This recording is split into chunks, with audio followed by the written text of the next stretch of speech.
Yeah, I'll get you some. Oh, no, this is good drive.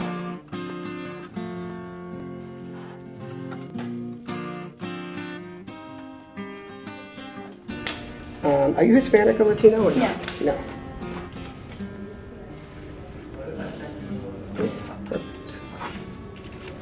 All right. So what I'm going to do next is give you your ID card. There you go. You're going to take the mouth swab kit over to the next station, and do me a favor before you go. Just read through each one of these, and you can check them with a pen as you go to make sure that you understand them. Okay. Okay? And then when you're done, you can just head over to the next table.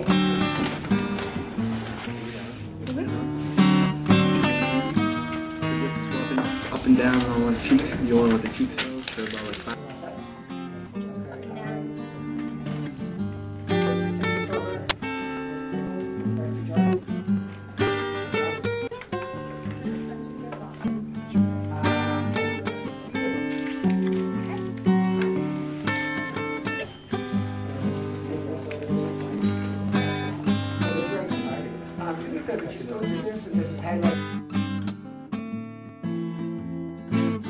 Bone marrow is a yellowy fluid that you find in your bones, and what we're doing today is patients sometimes require stem cells, they sometimes require whole marrow.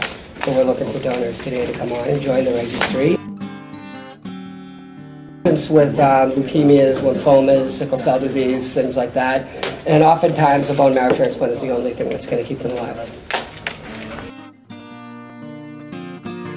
Well, you fill out a consent form, and then you have your mouth swab with Q-tips, and then a patient will, or rather a donor, will remain in our registry until the age of 61, and if during that time they could ever help save a life, they'll be called upon to do that, and they can say no. 30% of the time people do say no, but what that means is that a patient and their family most likely will find out that the one person that could save their life said they're not interested. Yeah, you're most likely going to match someone from your own racial or ethnic background if you do have one of these conditions that require a transplant. What they do is they take a drug called filgrastim for 5 days, and filgrastim is injected into you, and it takes the stem cells that we're looking for. We don't always need whole marrow, sometimes we just need stem cells, and it will take the stem cells and release them into your bloodstream. And I think you have like 200 billion of them, so you're not going to miss them. And after 5 days, there's enough collected in your bloodstream that we can collect it with a process called apheresis. What you do is you sit in a chair for 4 to 6 hours, but you can do it in 2 sittings, okay?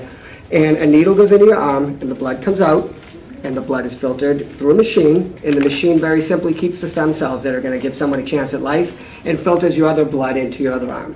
So you're sitting here listening to your iPod or studying or watching a movie or whatever, and somebody is getting a chance at life because you're doing that for 4 to 6 hours. What will happen next is, well, that's 80% of the time. 20% of the time, we do take a needle, we do insert it into the iliac crest of your hip bone. It would be incredibly painful, but it's not because we have general or local anesthesia, okay?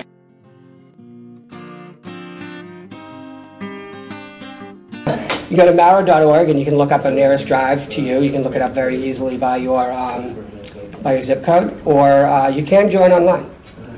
Typically, what you want to do though is, try and come to a drive in person. You get a better feel for what it's all about, and some drives have funding, and there's no cost to join the registry. Other drives have funding attached to it. If you join online, it's automatically going to be $52 to join the registry, whereas you could go to a drive in your neighborhood and perhaps there's funding that will cover it. Like this one, no one's paying today.